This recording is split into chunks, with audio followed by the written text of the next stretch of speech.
for joining us this evening, and we were eagerly waiting for you. Fresh from Mombasa, you said? I was in Voi. You were in Voi? Yes. Mm-hmm. How is Voi doing? Voi is good. I went to pick my girls from there. Okay. Yeah. Welcome.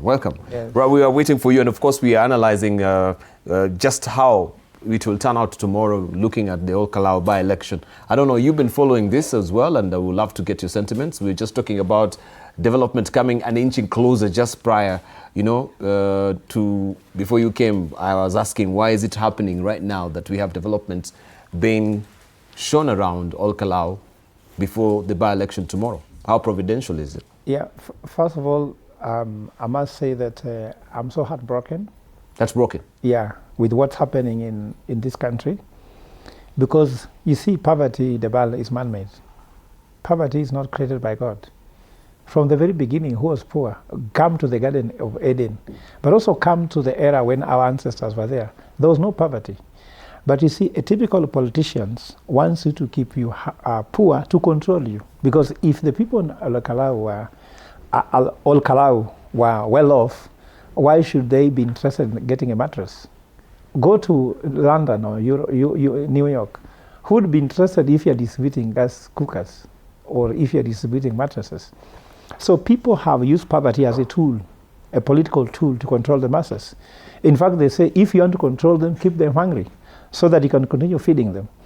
But that is not the main thing. The most interesting thing here, Debal, I like your religious views. I'm also a very staunch Christian. If you know what's happening in Ogola, go to the Bible and do the distinction between Jacob and Esau. Esau sold his let's say his position in birthright for food. And when people are now selling their sovereignty for food, for gas cookers, for mattresses, or any other goodie, then we are lost. Tell me whether Kenyans normally donate, or if you like, delegate the sovereignty that they can take back. Because I know all those things happening where people are being given food here and there. That is actually delegating your sovereignty. And you're delegating it based on food, on cheap things like a mattress. I know for a poor person, mattress is not a small thing. But I want to say that if you want to understand where we are in Kenya and how we are going to make bad decisions during the election, look at what's happening in Ogola. One, we have a government that does not know how to run economy, misperforming on every criteria or key performance indicator you like. But equally, we have a nihilist opposition. If you want to know that, the government is saying, we are giving you goodies so that you can vote for us. And there are also tracks of promises they're giving.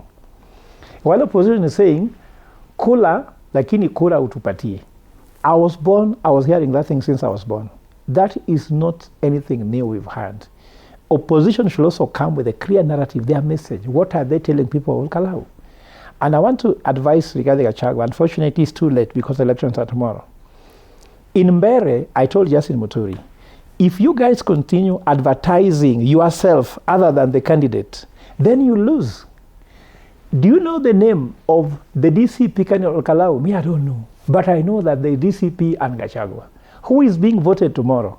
Is it the candidate or the person who is there? I saw Rigathi going to Ogola to talk about William Ruto. Those people want to hear about your candidate.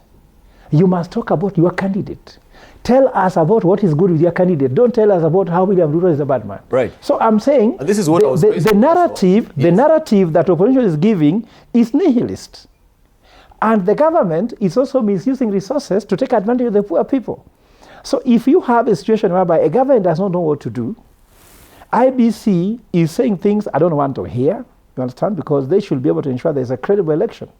And there's no sympathy for that. In fact, we're not requesting. It's a necessity. On this side, you have a position that are going there to say things which are nothing to do. What if I look at Ogola is an agricultural area. There is livestock. There is dairy. They do potatoes. Who has talked about potato farming in Ogola? Who has talked about how to improve dairy farming in Ogola? Have they discussed about how we can get more milk from Ogola coming to feed Nairobi?